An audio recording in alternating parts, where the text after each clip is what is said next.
एक छोटा सा उपाय अवश्य करिएगा। अगर बच्चे कोई एग्जाम में बैठ रहे हैं या कंपटीशन एग्जाम है या नौकरी के लिए अप्लाई कर रहे हो, मान लो 4-6 महीने से बैठे हो, 8 महीने से बैठे हो, सर्विस नहीं है, नौकरी नहीं है, तो एक छोटा सा उपाय अवश्य करिएगा शिव महापुराण का। महाराज बेलपत्री के पेड़ के नीचे विराजमान होकर, बेलपत्री के पेड़ के नीचे जिसको नौकरी के लिए या एग्जाम में बैठ रहा है वो जल चढ़ाए, बेलपत्री के पेड़ के नीचे थोड़ा सा दूध चढ़ाए, फिर जल चढ़ाए और अपने राइट भाग में घी का दिया और अपने लेफ्ट भाग में तेल का दिया। किसी भी प्रदोष के दिन, प्रदोष काल में एक बार लगा दे, उसके बाद में अपनी कामना कर कर बेलपत्री के पेड़ के नीचे धोख लगाकर प्रणाम कर कर आ जाए और चले जाए इंटरव्यू के लिए, बाबा उत्तीर्ण करा ही देगा। जो बेटा बेटी चाहते हैं कि हम अच्छा पढ़कर एक नौकरी सरकारी प्राप्त कर लें, कोई ऐसा अच्छा जॉब हमारी किस्मत में मिल जाए, उन बेटा बेटियों से निवेदन करूंगा, यदि आप चाहते हो तो एक प्रयास जरूर कर लो, एक प्रयास अपनी जिंदगी में जरूर करो।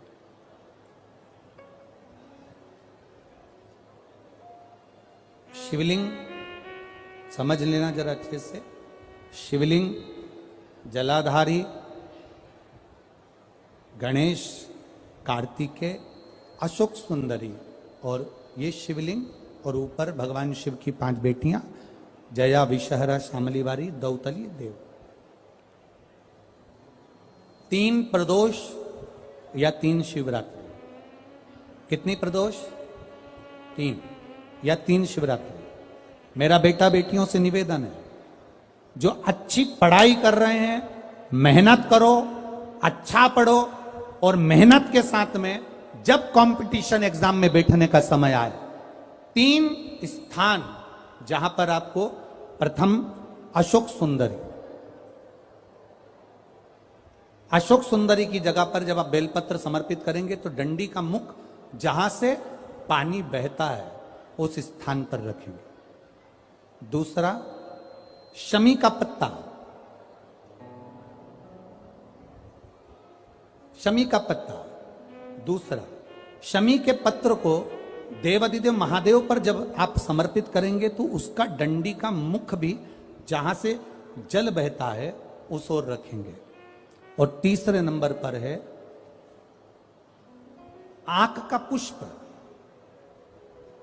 एक पुष्प होता है आंख का सफेद और एक पुष्प होता है हल्का सा नीला। करें दर्शन आप लोगों ने? जम के तो बोलो जरा, करें ना? एक सफेद होता है, एक हल्का सा नीला होता है। सफेद आंख का जो पुष्प होता है वो केवल देवादिदेव महादेव का एक स्वरूप होता है, और हल्का सा जिसमें गुलाबीपन, नीलापन होता है वो शिव, पार्वती, गणेश, कार्तिकेय, अशोक सुंदरी, जया, विषहरा, सामरीवारी, दौतली, देव और शिव जी के जितने गण हैं उन सबका प्रतीक होता है।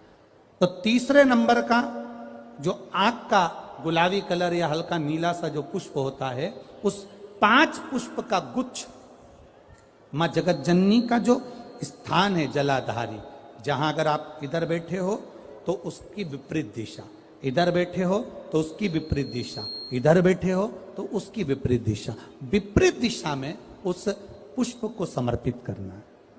अच्छी पढ़ाई करो, अच्छी मेहनत करो, और मेहनत के साथ में जब कंपटीशन एग्जाम के लिए जा रहे हो, उस जगह पर सीए की पढ़ाई भी कर रहे हो, चाहे किसी भी पढ़ाई में लगे हो, मेहनत के साथ में बाबा देवादिदेव महादेव को 3 प्रदोष या 3 शिवरात्रि आप दिल से बाबा को समर्पित कर कर, बाबा से प्रार्थना कर कर अशोक सुंदरी पर चढ़ाई हुई बेलपत्र को वापिस लेकर आइए। जिस विद्या स्थल पर आप पढ़ाई करते हो, जिस कमरे में आप रहते हो, वहां उस बेलपत्र को 3 प्रदोष की या 3 शिवरात्रि की बेलपत्र रखिए। जिस समय बाबा आपकी नौकरी लगा दे, ये 3 बेलपत्र एक साथ किसी भी प्रदोष पर शिव जी को समर्पित करिए। ये शिव तत्व है। आप मेहनत करें, खूब मेहनत करें, कंपटीशन एग्जाम के लिए जितनी कोचिंग कर सकते करो, मेहनत करना उतना करो, जितना करते हो उससे 4 गुना ज्यादा करो, और उसके साथ में देवाधिदेव महादेव से प्रार्थना। जो बेलपत्री का पेड़ सूख गया, ऐसा नहीं कि कोई बेलपत्री के ताजे बेल का या कोई अच्छा बिल्कुल हरा भरा पेड़ हो उसकी तुम जड़ निकाल लो ना, जो पूर्ण तरह से सूख गया, जो पेड़ आखिरी में कहीं लोग लेकर जा रहे हो, उसकी अगर जड़ मिल जाए तो वो जड़ बड़ी। प्रदोष, 5 प्रदोष या 5 शिवरात्रि, 5 प्रदोष या 5 शिवरात्रि भगवान शंकर के शिवलिंग पर लेपन या त्रिपुंड लगाना, फिर उसको निकाल कर लाना, उसकी गोली तैयार करना। 15 दिन में एक बार उस गोली को भगवान शंकर का पतालेश्वर महादेव का नाम लेकर पाना। पतालेश्वर महादेव का नाम। चलो वो बात भी दूसरी है, हम तो आज की बात करते हैं और कल की बात करते हैं। प्रयास करिएगा, शायद फरवरी की जो शिवरात्रि है वो 8 तारीख को होना चाहिए। शायद फरवरी माह की जो शिवरात्रि है वो 8 तारीख को होना चाहिए। अभी हम कल और अच्छे से पता करके देख के पंचांगवश बताएंगे, ठीक है।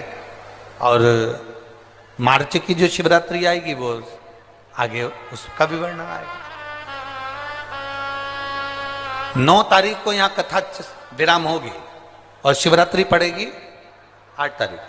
यदि तुम्हें कहीं सूखे हुए जो वृक्ष पूर्ण तरह से सूख गया हो, उसकी जड़ यदि तुम्हारे यहाँ रखी हो, उसको घिसकर उसका चंदन बनाकर शिव का लेपन करना शिवरात्रि के दिन और उसको निकाल लेना। उसके बाद उसको निकाल कर उसकी गोली बनाकर पतालेश्वर महादेव का नाम लेकर उसको पाइएगा। अगली शिवरात्रि आए तो उसके पहले हमें सीहोर में एक पत्र जरूर भेजना कि तुम्हारी कमर या तुम्हारी घुटने में आराम लगा कि नहीं लगा, तुम नीचे बैठ सकते हो नहीं बैठ सकते हो, या चल सकते हो नहीं चल सकते। वॉकर से चलने वालों से भी निवेदन है, टेकी लेकर चलने वालों से भी निवेदन है, जो पड़े हुए हैं पलंग पर उनसे भी निवेदन है, एक प्रयास अवश्य करें। इतनी टेबलेट खाते हो, इतनी गोली खाते हो, एक बार वो बेलपत्री की जड़ का लेपन करी हो, उसकी गोली का स्मरण अवश्य करें, उसको अवश्य शिव कथा करें, भगवान शंकर का